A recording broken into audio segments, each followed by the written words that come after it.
Welcome to breakout session number 6 of the day. For those of you that have been with us since early this morning at 10 o'clock, my name is Crystal Bleischer, and I am the program manager for the Mental Wellness Department with NAMI OC and Connect OC.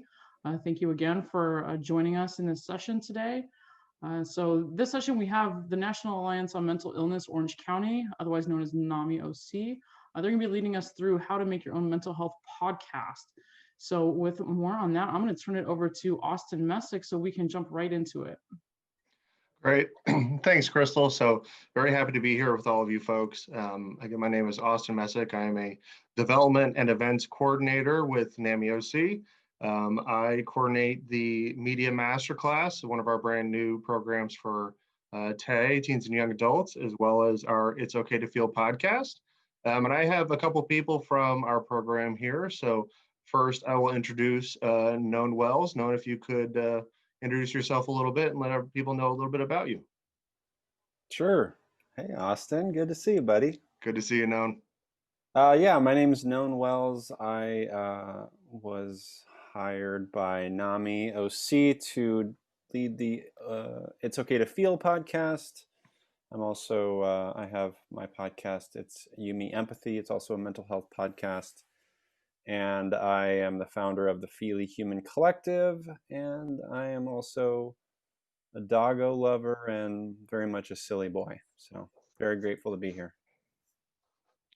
All right, thank you, Noan. And now I will introduce Alejandro Martinez. He's one of the folks who completed our Media Masterclass, which we'll talk about in a little bit. And he's also one of my esteemed colleagues. So Alejandro, if you could introduce yourself to the folks here as well.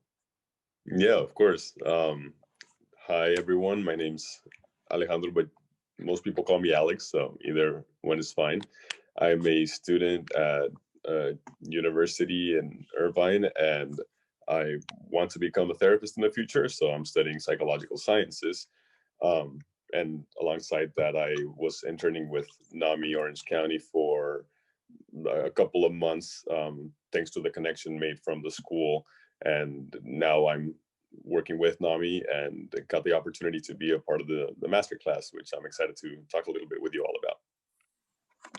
Great. Well, thank you both. So today, folks, we're going to talk a little bit about how we at NAMI created our own mental health podcast. I'll talk with Noan as well about how he created his own podcast, NAMI Empathy.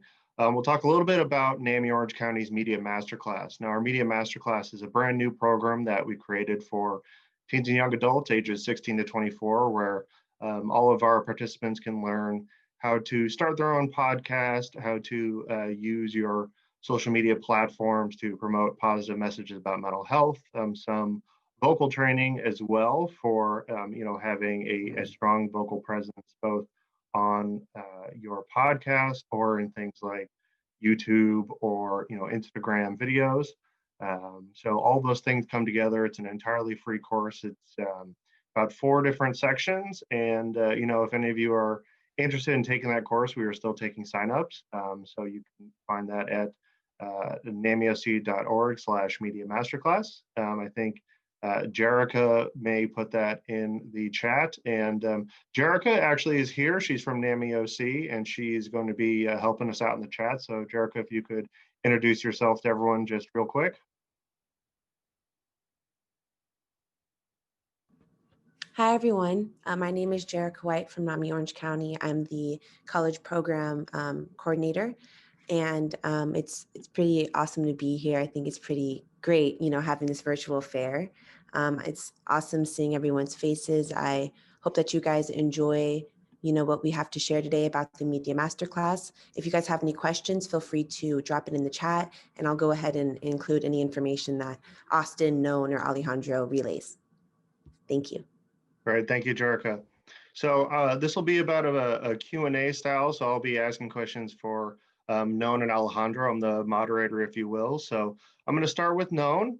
Noan, what encouraged you to start your NAMI Empathy podcast, and how does that connect to your Feely Human Collective project?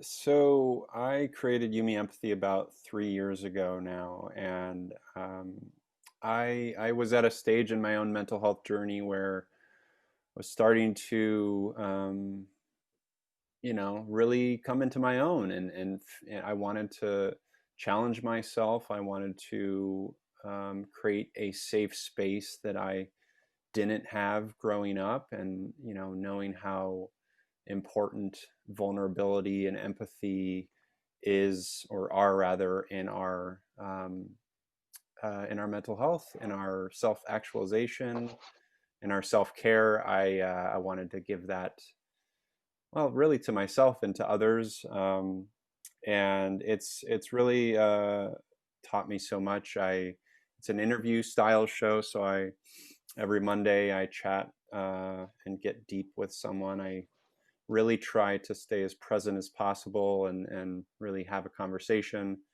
And it's wonderful. I will do it for as long as humanly possible.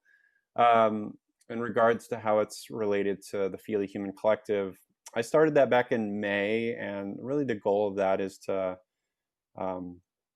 I've learned how essential really the three tenets are: empathy, vulnerability, and emotional curiosity have been in my own journey and discovery.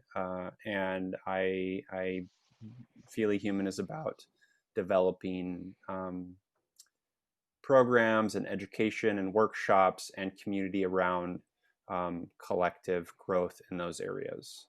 It's very new. It's just me running the ship, but the goal is to eventually, do more workshops in colleges, things like that. But yeah, that's me.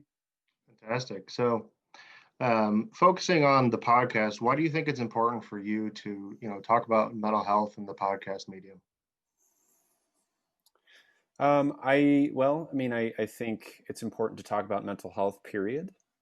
It's something we all have. We're all humans here. We all have mental health, just as we have physical health. So it's important to just talk about mental health because we have it. And I learned the hard way that not talking about it, repressing it, not feeling my feelings, these things almost killed me. I grew up in an environment that was very difficult and violent at times, and I learned to kind of guard everything. And it almost killed me in a few ways. And so talking about it is, one, it allows us to get out of our own heads. We can talk about it to a therapist. We could talk about it to our friends. We could talk about it in the medium of podcasting. Talking about it allows others in, right? It allows that connection point of empathy, allows others to maybe see something in my story as relatable, and then they can apply that to their own life and see value there, or find some insight and healing. And the medium of podcasting is it's just beautiful because it's kind of the Wild West.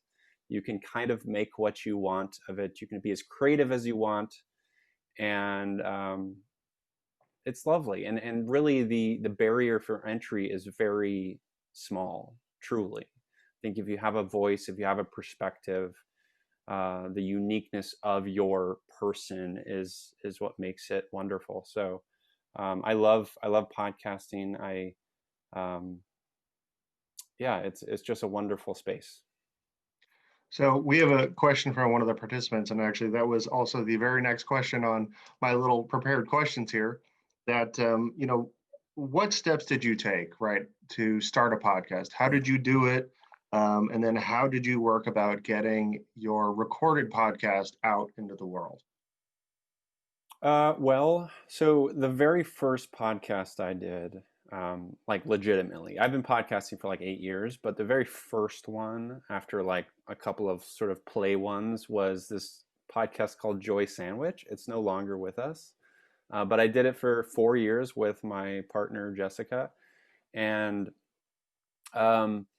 honestly, the steps I took was I got myself a microphone, I had a laptop, and I had an idea for the show, which at the time was, let's talk about the unique joys that we have.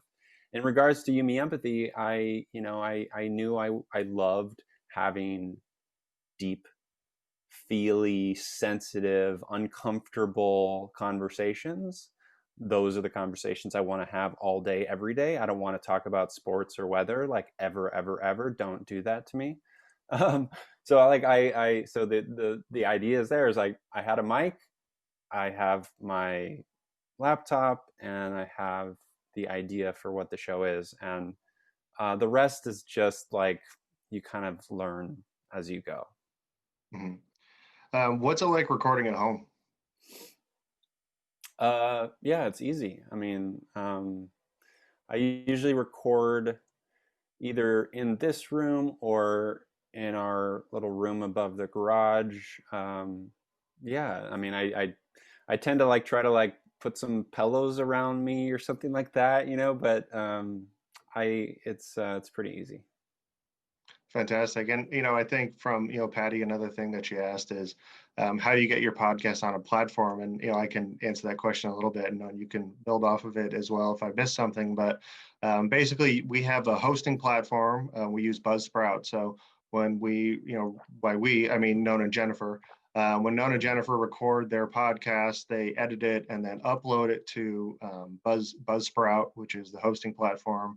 And then you just apply to the different directories. And you have to have all the correct information. There's some little minutia information you have to include, but you apply to be on the directories and wait a little bit, and when they accept you, then you're on Spotify and Apple Podcasts. We're on Spotify, Apple Podcasts, Stitcher, iHeartRadio, Podchaser, a number of those other ones. And that's we applied with a button.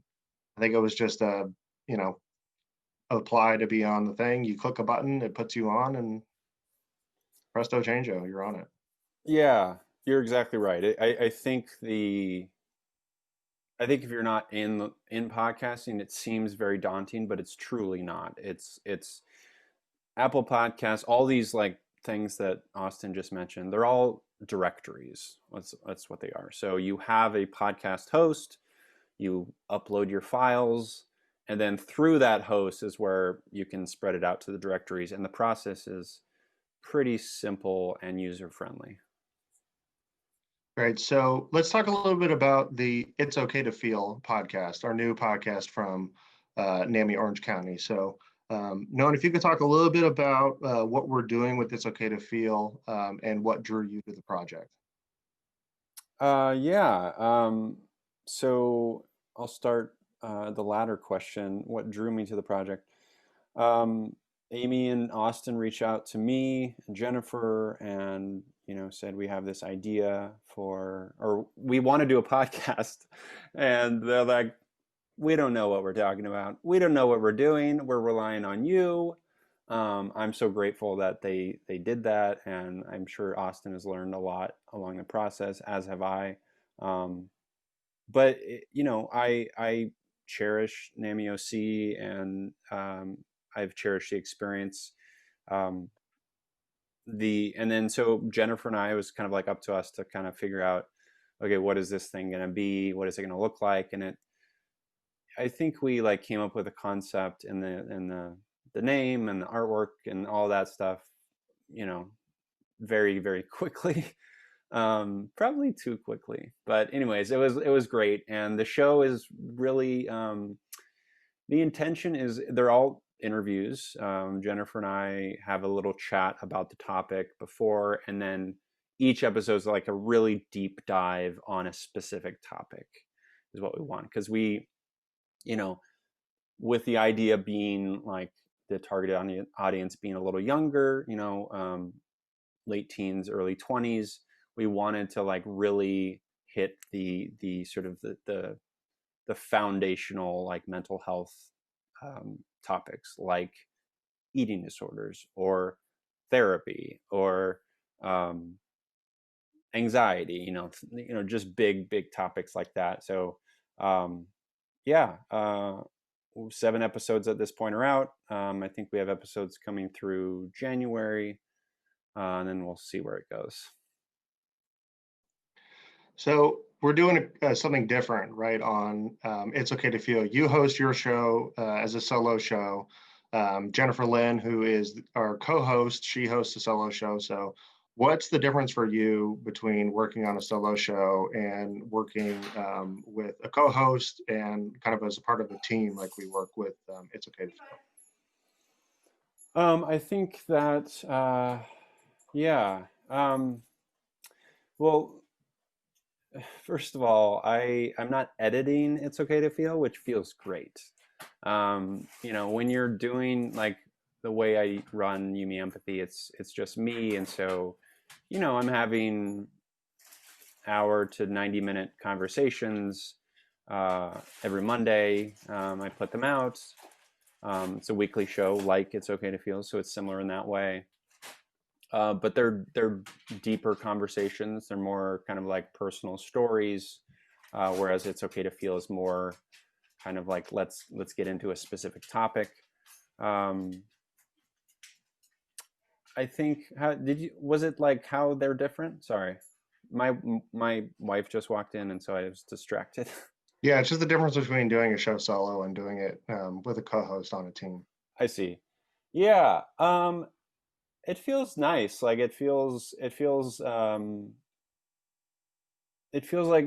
you're supported. It feels like, because sometimes like when you're in your own world, first of all, I know for me as someone who struggles with like self-esteem and self-hate and stuff, when I'm doing Yumi Empathy, I have moments of like, does anyone even care? Mm-hmm. And it's just like, is anyone even listening? I know people are listening, but like, so like that's the sort of, the burden of the creative or whatever. But doing It's Okay to Feel has been great because, first of all, I've like really gotten to know Jennifer even better, which is great. And we were friends before, but not really, we've never met in person. So that's been like fun. That's sort of like fostered our relationship a bit. And yeah, it just feels like supported from you, Austin, and Amy and the team. It just feels like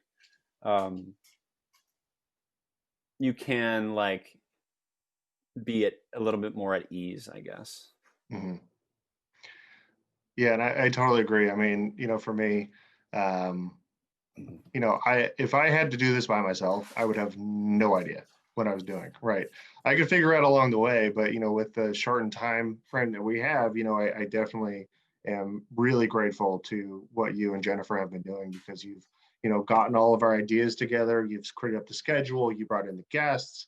So it's really built out the content of the show, whereas I can focus on the back end and kind of just doing all the different coordinating aspects. So Yeah. with that in mind, can you talk a little bit about how you prepare for each episode, find your guests, come up with ideas of content you want to, have on the show? So how do you go about doing those things?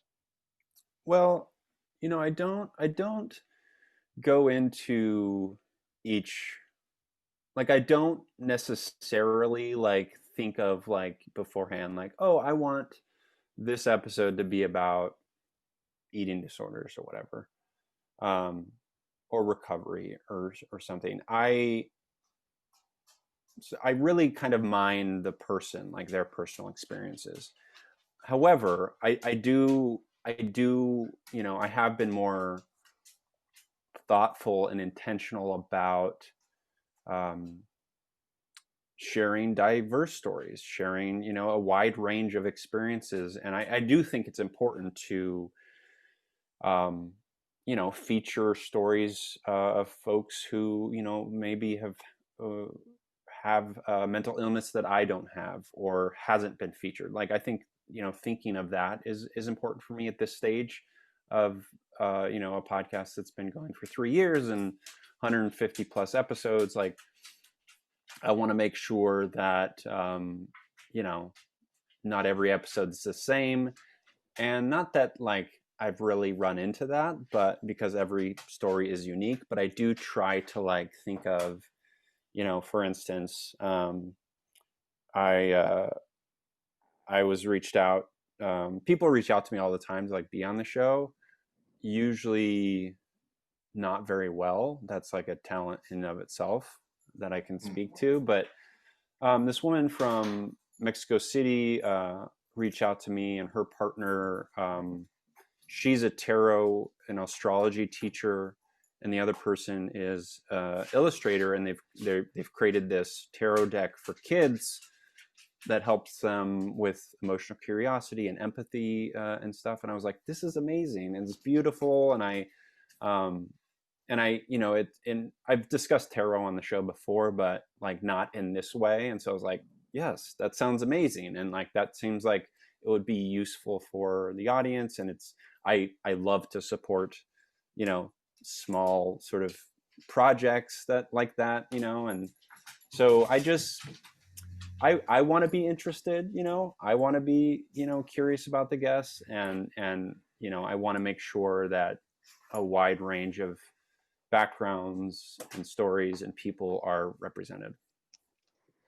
And, you know, it's kind of interesting that you mentioned someone reached out to you to be on the show, because, you know, for the folks here, if you start a podcast, chances are people are going to reach out and want to be on your show.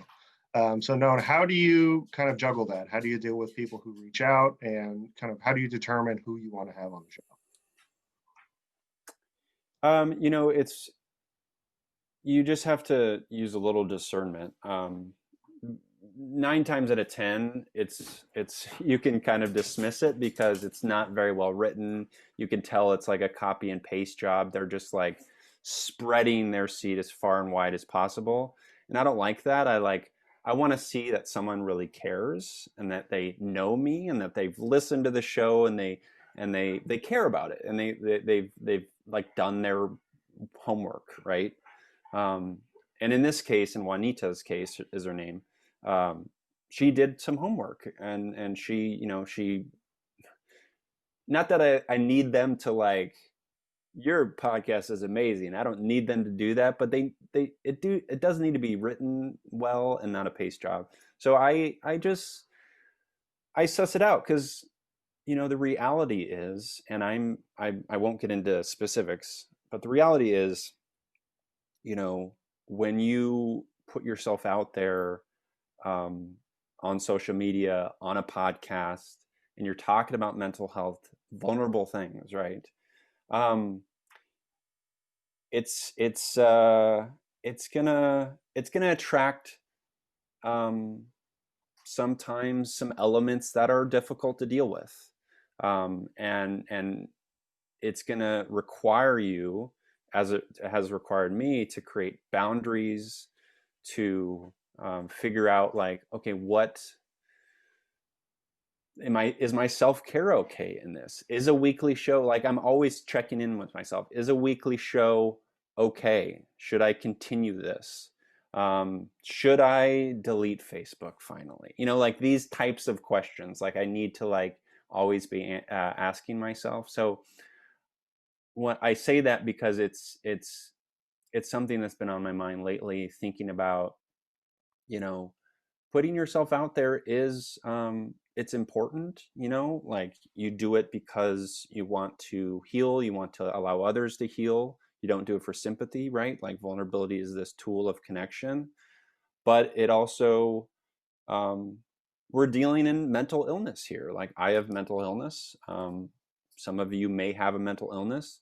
And when you're in that space, sometimes you're going to find people who are not seeking the care and help that they need, and it can be a disruption. And that's a sort of side tangent, but it's part of the territory. You know, that's a really good point, that anytime you put yourself out there, like you said, you are being vulnerable, and people can reach out, and people, you know, can, you know, kind of poke at your boundaries a little bit. And you made a good point about, you know, having those boundaries, and you know, finding resiliency, and really being able to navigate that space.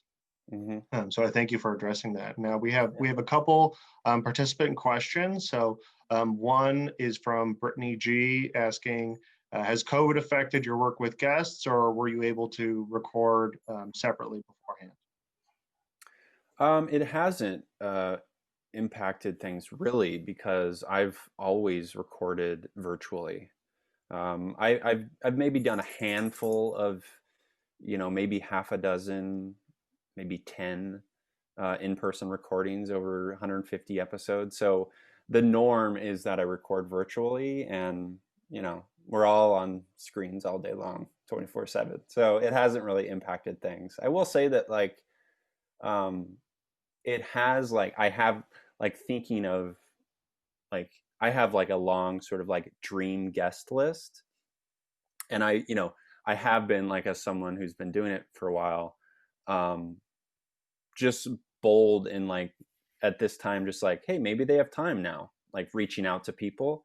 And I got one of those dream guests on the calendar recently, which is exciting. So other than that, it hasn't really impacted things. Mm-hmm. So what do you use to do your virtual interviews? I use Zencaster. Sometimes I use Zoom if the person wants to see my face. I mean, I don't know why anyone wanted to see my face, but sometimes You're they beautiful. do. Come on. Yeah, I use Zencaster, which is great. It's just audio. What I like about it is it records both sides of the conversation separately, locally, and then when it's done, I can download MP3s and .wav files of each side, my side and the guest side, and it's pretty good quality. Great. Yeah, I think that's that's pretty helpful and something to think about. For people, if they're interested in starting a podcast, there are multiple ways of doing it. There's no right way necessarily, no right app. Certain apps work better than others, but I know we've used both Zencaster and Zoom, and we get some great sound for this. So another question from Leon. Has there been a guest? I'm going to focus this on It's Okay to Feel first. So is there a guest that you've interviewed for It's Okay to Feel that kind of made you in awe because of their story or because what they brought to the interview?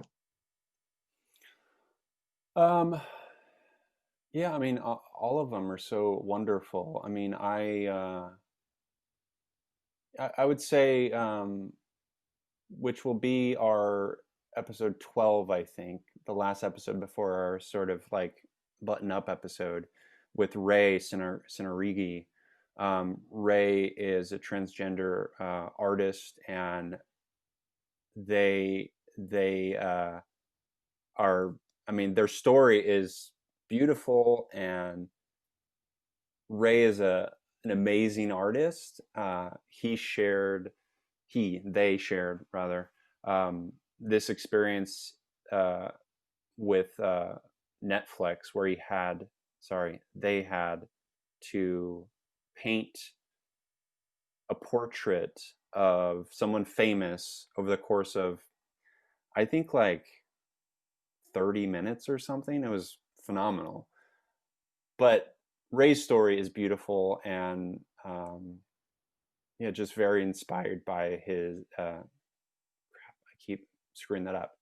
Their fortitude, their beauty, their giving back to the community. It's wonderful. Yeah. Great. And I'm actually going to put that video here in the chat for everybody. Yeah. So that's the video from Ray. It's a beautiful video. I did get a little choked up when I watched it, so have some tissues nearby. So I got one last, and this isn't from the chat. This is just from me. Nona, how do you promote each episode? Yeah, I promote it on social media, even though I just made both of my, which is another story. I made both of them private for a number of reasons. But I promote on social media. I create show notes on my website, feelyhuman.co. I have a newsletter that I'll include links to the episodes. Facebook, aforementioned, may be deleting in the new year. Yeah, outside of that, I think another way that has helped me like gain um, listeners is being a guest on other people's podcasts in the mental health space, and sometimes not. And then, doing various collaborations and things like that with other advocates and artists and authors and things like that. That's a great point that, a lot of this work is done through networking and through the relationships that you put together, and it's, someone has you on their show, you have them on your show, promote each other's work. And that's, how you build that relationship and kind of move forward and keep progressing. So I appreciate you answering that question. And now I'm going to move to Alejandro. So Alejandro is one of my colleagues at NAMI, and Alejandro has also taken the Media Masterclass. So I think, Alejandro, the first thing I'm going to ask you is what drew you towards working in the mental health field and serving as a peer mentor for NAMI and a mental health advocate? Well, much like I feel a lot of teens and young adults, I was finding it very difficult to find something I was passionate about in school. Well, mostly something that I, at the time, thought just needed to make money with. But once I recognized that my experience with living with mental illness for most of my life could help me help others, I figured, well, I'm going to combine that both with my interest for psychology, and maybe we'll see what goes from there. And of course, after seeking out mental health services, seeing how other people were benefiting from me sharing my story through speeches or certain opportunities, much like perhaps creating a podcast, I saw that I could influence other people's lives in a good way. So fortunately, I was able to follow that, what I would call a dream of mine, and just pursue a career in the mental health field. And what was the second part of that question? I don't know if I answered it or not. I think you answered it. Yeah, just like why you wanted to be in the mental health field. And I guess a better question is, what do you enjoy about being a peer mentor and mental health advocate? I see. So as a peer mentor, I personally had a similar program where I had a peer support, or peer mentor. It was a bit interchangeable, I guess, if you want to call it that way. But when I first came across that program, that was the last time I had to seek out therapy, because therapy, along with the peer support or peer mentor, I found that it was incredibly helpful to be able to talk about more mundane things and less serious / trauma related things like I normally would with my therapist. And both of these combined really helped me just feel like I was getting a huge weight off my back. And so as a result, when I was given the opportunity to become a peer mentor myself, I was amazed, because I remember telling my peer mentor that I wanted to be like him one day. And just because of how much he helped me in my life, I was hoping that I could sort of give back to other people in a similar way. So yeah, I guess that's why I'm a peer mentor now. And one of the reasons why I love it so much is because people seem to just really, really appreciate having somebody to talk to, even if you don't have much to say. So it's I'm glad that I've been able to help that way. Fantastic. So with this love of working with people and kind of helping people or support people through, those challenges that they face, and kind of being a mental health advocate, who's in front of the community every day, how does, those aspects of who you are play into your interest in creating your own podcast?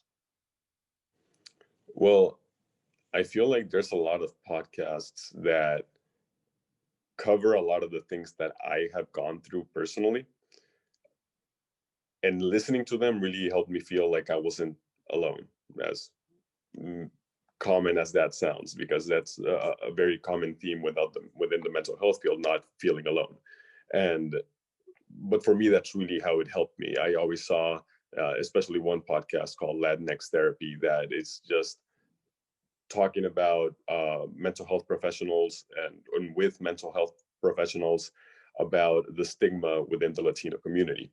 And me being a Latino, I found that I could relate a lot to all of the topics that were being covered on there. So that really resonated with me. And even though there are other parts of my story or my mental health recovery, other than just being someone that was affected by the stigma within this community, I found that I could talk about the more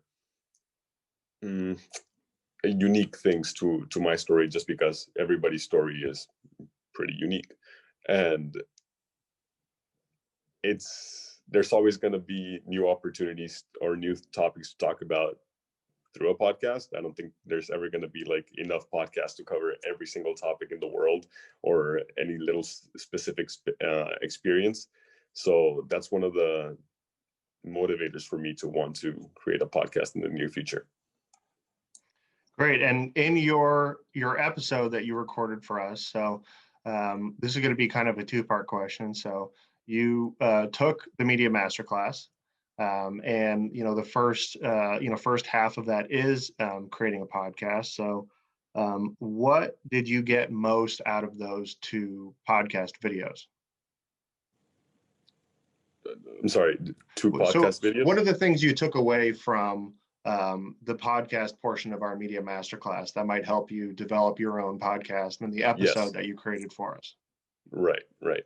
So I feel like having not only you facilitate and of course lead all of the information of how to create your own podcast, but having Jennifer and Known elaborate on them by speaking from their own experience, all of that made it a lot easier for me to sort of understand and digest what may seem like a very overwhelming task in terms of creating your own podcast. And because they are not too far from when they first started their podcast, they're just very down to earth and understanding of how it can be like for somebody that's barely wanting to start their own.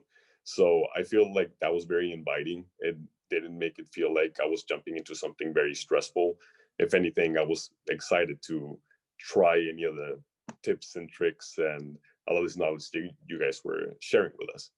So that's probably the biggest part of it. Most of the advice, the information felt genuine, and that's what I appreciate. I mean, again, I'm a college student, and I've had wonderful professors much like that they speak from their heart, from experience.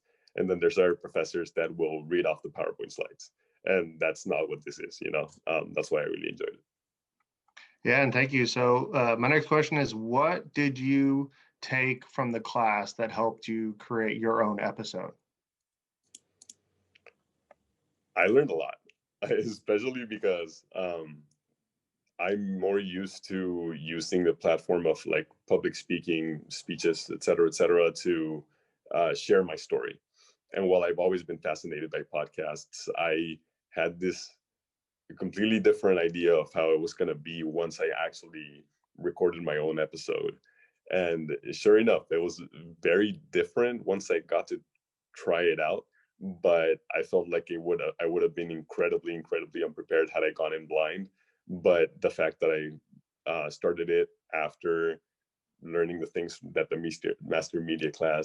Media Masterclass, had to teach, I just felt comfortable.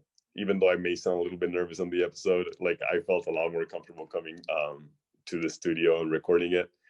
But I feel like one of the bigger parts of it was choosing something that not only can allow you to connect with the listeners, but something that you are passionate about.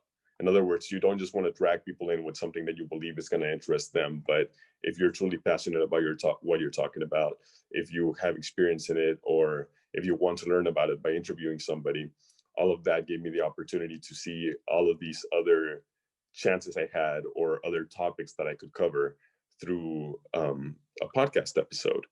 And that's, I believe, one of the bigger things that allowed me to feel comfortable doing this, because I remember very well in one of the videos for the Media Masterclass, I don't know why I keep on, it's not a tongue twister, but then they were definitely putting emphasis on that. There's a lot of times where a lot of people try doing their own podcast and it falls through, or they just don't end up enjoying it because, again, they just want to get as the biggest following possible. But if you're like Jennifer or Known or the other guests that you had in the classes, they all talk like this is something that they love doing because, again, they're talking about things they enjoy. So let's talk about your subject. How did you come up with the topic for your episode, and then how did you prepare for your session? I see. Well, the last behavioral health facility that I went to that helped me in my recovery, they had support groups for family members of the age that was attending therapy at that place. So the family members would come in so that they could understand what their children were going through. And most of the population in this area was Latino, Hispanic people. And you could tell that most of the questions that they would ask were still very stigma based, stigma driven. And all of these were things that I wanted to address, because having my parents have the same questions and being able to show them how that's not the case made me feel like maybe there's a lot of other family members that are worried about their young ones, or they themselves, and they don't want to take medication, they don't want to seek out therapy, they don't want to seek out help because, again, of the stigma. So I decided to create this episode on the topic of the stigma behind the Latino community and mental health. And not only from experiences that I've lived personally with friends, family, or other mental health services, but also from the more commonly asked questions that people seem to have. And I felt like was a good way to start for me because, again, I have a lot of experience in it. And while it was a little bit more broad, I feel like perhaps more people could connect with it while having me still be very interested in the topic. And as someone who, doesn't regularly, coordinate or create, your own podcast, how did you find the guest for your show? Right. So since I started my mental health recovery, I seeked out a lot of opportunities to help out in any sort of mental health places, such as nonprofits, clubs, on campus, again, other behavioral health centers, mental health fairs. And I got to network a little bit because I knew that I wanted to create my own career inside of the mental health field. So not only did I want to make friends within this field to understand what their story was, to know more about the opportunities that could show up within the mental health field, how to pursue them, blah, blah, blah.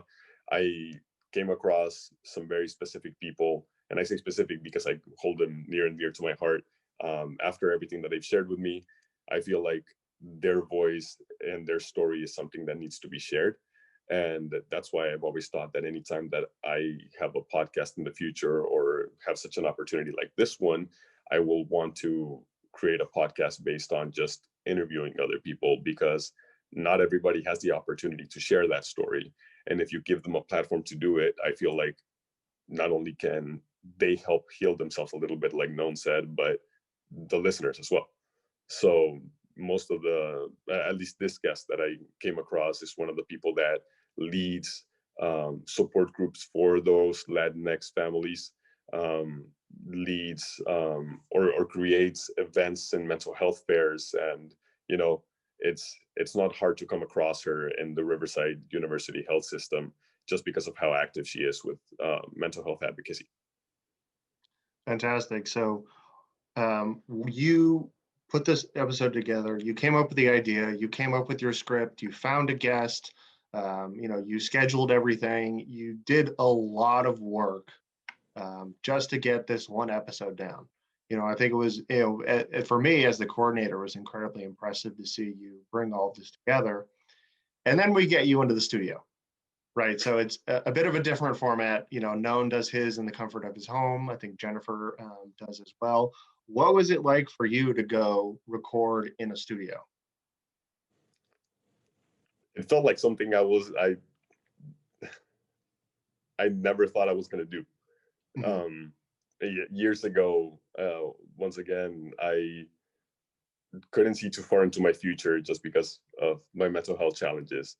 But as soon as I started getting better, I was just like, oh man, sometime in the future, I'm talking like years from now, when I'm in like 40s, 50s, I want to create a podcast.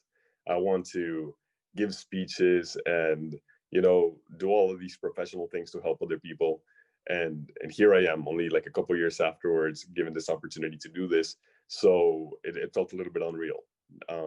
Being there with a mic, the recording booth, and having someone edit everything, it really was incredible. And I thought it was going to feel a little bit overwhelming, but because it was something that I had been excited to do for a long time, whatever feeling of anxiety or nervousness was there quickly faded away as soon as I started talking into the mic. Which leads into my next question. You created a script, right? I saw your script. We worked on the script together. Right. How much did that help you during your interview? And how much of it was the interview just like in the moment, in that connection you had with your guest?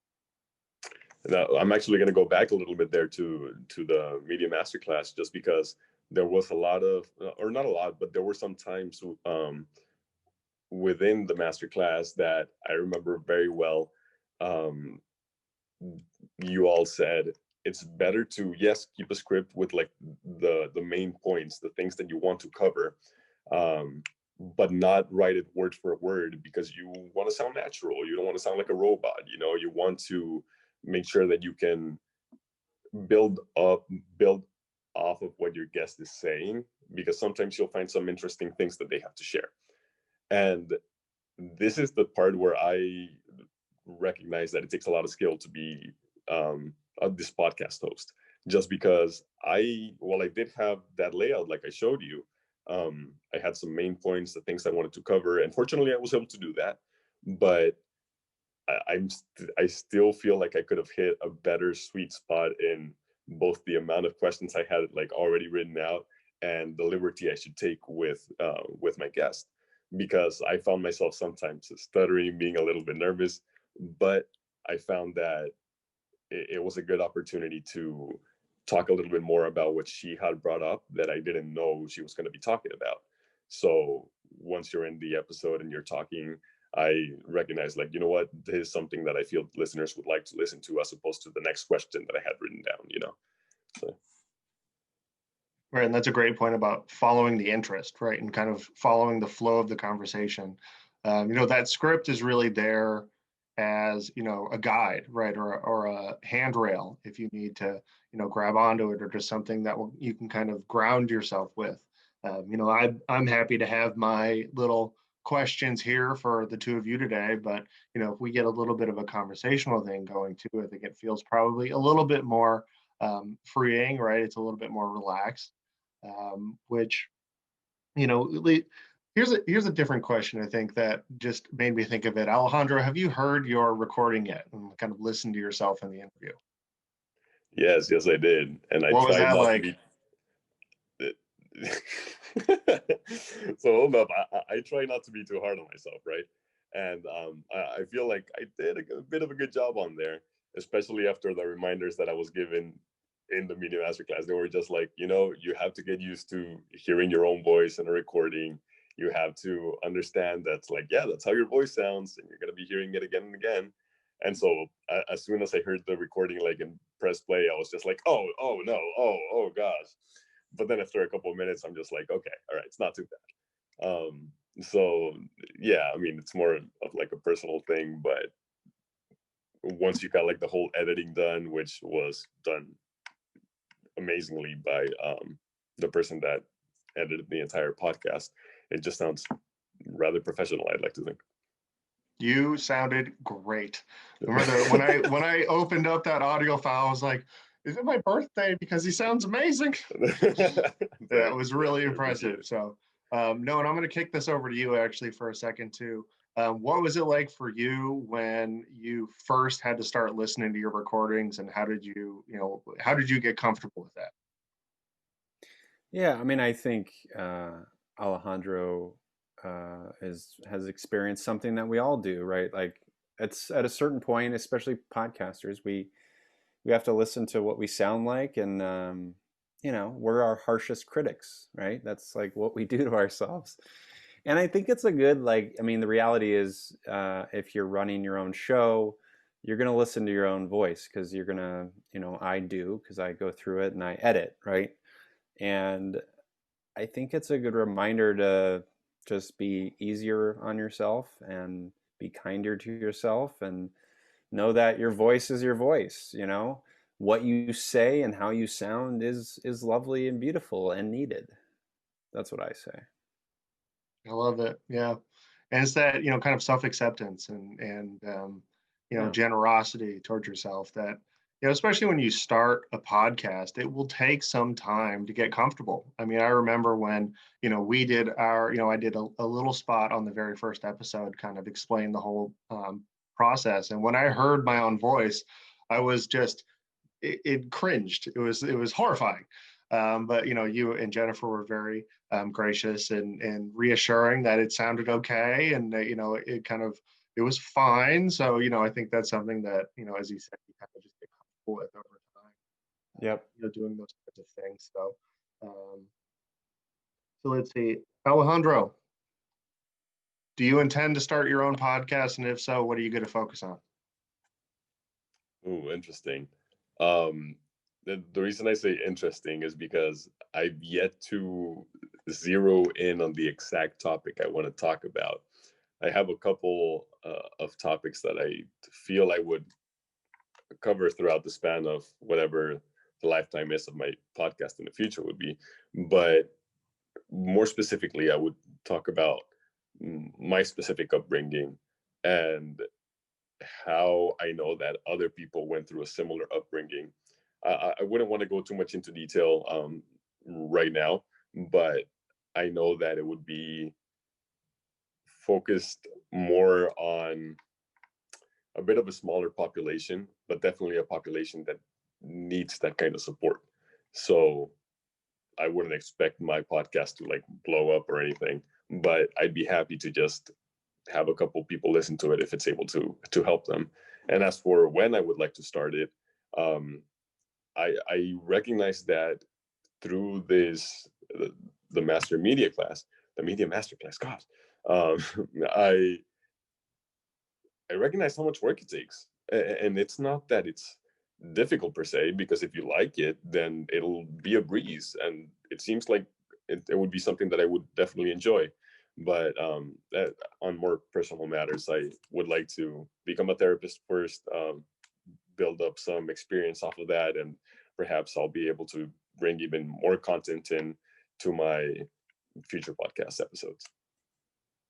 Fantastic. Yeah. And as a therapist, like you can use that, podcasting platform and your social platforms to, continue to spread a message. I mean, there's Dr. Courtney Tracy, who we have some connection with at NAMI, and she's a therapist based in Laguna Beach. She has a very popular TikTok account, as well as a brand new podcast. And, she uses those things all together. So, it's definitely a combination package that you can put together. And you talked a little bit about your audience and having that smaller audience, and that's something we talked about in the media masterclass. Finding your niche, finding that specific audience that you can speak to, so that instead of just trying to talk to everyone in the world who's interested in one topic, be it mental health or something else, to kind of have that specific audience, so you already have a group of people built in who want to listen to that podcast and who want to engage with your materials.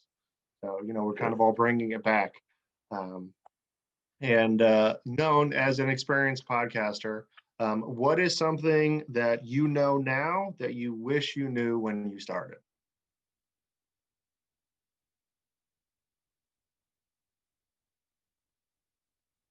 And you're on mute. Sorry about that. I think the key for me, and it's brought so much more joy and enriching conversation and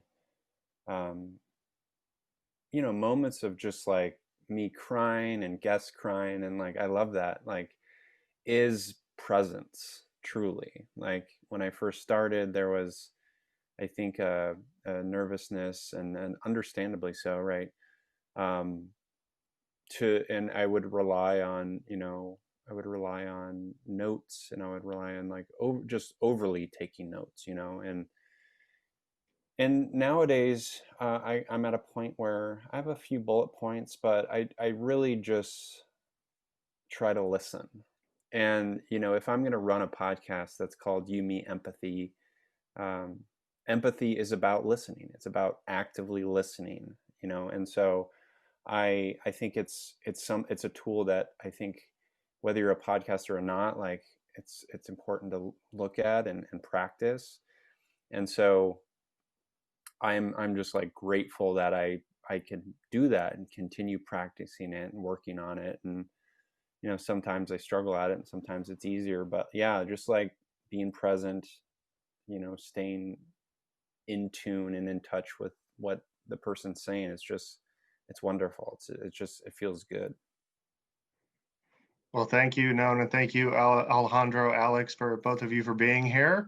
Really Yeah. appreciate everything you've contributed today, and I think this has been a wonderful session. So we have a few minutes left. If y'all have questions, we can probably take a couple questions now.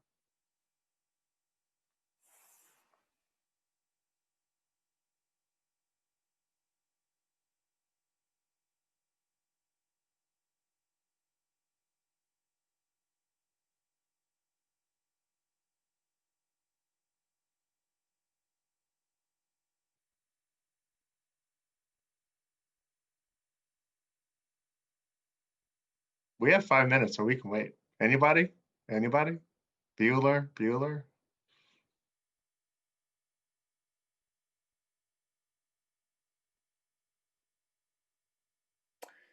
I mean, I think if I'll just talk. Perfect. While Perfect. people have questions. I mean, I think it was sort of like intimated, but like if you're thinking about doing a podcast, do it. I mean, like it truly can't hurt anything. It's, again, I mentioned, how it is such a powerful medium where you can do whatever you want. You can make it whatever you want. And like, that is a dream, so the reality at the end of the day is like the unique thing that podcast is you. Like, you are bringing that unique thing to the people, right? So don't be bogged down by the technical stuff, the the mics, and like, you can do it very cheaply. And if you want to try it out, again, it can't hurt anything. Patty says, what is one, or how do you find a host? I would recommend Buzzsprout as a good starter host. It's very user friendly. So I would just go with Buzzsprout. Leon says, what is one thing you want to share to potential podcasters? Like, one advice you guys have. Yeah, like, don't get caught up on the technical stuff. Just, if you have an idea, just give it a shot. And as Austin and Alex have said, it's like anything. It takes time, getting used to it. It takes time getting used to listening to your voice and going through the process of doing a podcast, and you'll just get better and better, and that's exciting. So don't be afraid by all the technical stuff. I could add a little bit to that too. Again, I don't have a podcast, but from the experience that I have listening to podcasts, and I guess feeling a little bit more comfortable with the episode that I did, something that sometimes would come across my mind was that, like, do people want to listen to me? Actually, no one brought this up earlier. Like, do people want to listen to me talk about this? Like, is this interesting at all, or is it unique in any way? And I want to say that if that's one of the barriers that you have towards starting your own podcast, or just doing an episode, or being a guest on somebody else's podcast, remember that while you may be used to your own story or whatever it is that you want to talk about, it may be completely new to other people. I've come across a lot of people that very casually tell me their story, which just so happens to be this wonderful success story. And I'm over here like, I want to see this written in a book. I want to see it in a movie, you know? And they just think it's like, no, it's my daily life, you know? And it's just like, this could be wonderful content for a lot of people to enjoy in both a podcast version or, you know, any sort of media. But a podcast seems to be an excellent way of starting it, just because, much like Known has said, there are very like cheap ways to start it. And it sounds like I'm speaking from experience. No, they literally just showed me in the masterclass that you can get all your equipment for relatively cheap, and you know, you're off to a good start. And if you want, you know, and a lot of people are interested in YouTube, you can also make a dual audio and video podcast where it's, you know, on your, you know, Spotify, your Apple Podcasts, and also on YouTube. So you can kind of put those two together. So once again, Known, Alejandro, thank you for being here. Really appreciate the two of you. Thank you to everybody who's been here today. You know, really happy that you could join us, and appreciate your interest in NAMI OC, in our podcast, and our, you know, Media Masterclass program. So, Known, where can people find you? Feelyhuman.co is my website, feelyhuman.co. And my podcast is You Me Empathy. I'm mostly on Instagram at feelyhuman and at You Me Empathy. Perfect. Thank you, Known. And Alejandro, if people want to get in contact with you, how could they do that? I don't really have any social media that I'm setting up for just anybody to follow. I mean, I guess you could, but really you could email me at amartinez@namioc.org. Again, that's amartinez@namioc.org if you have any questions, both regarding the programs at NAMI or anything that I talked about here today.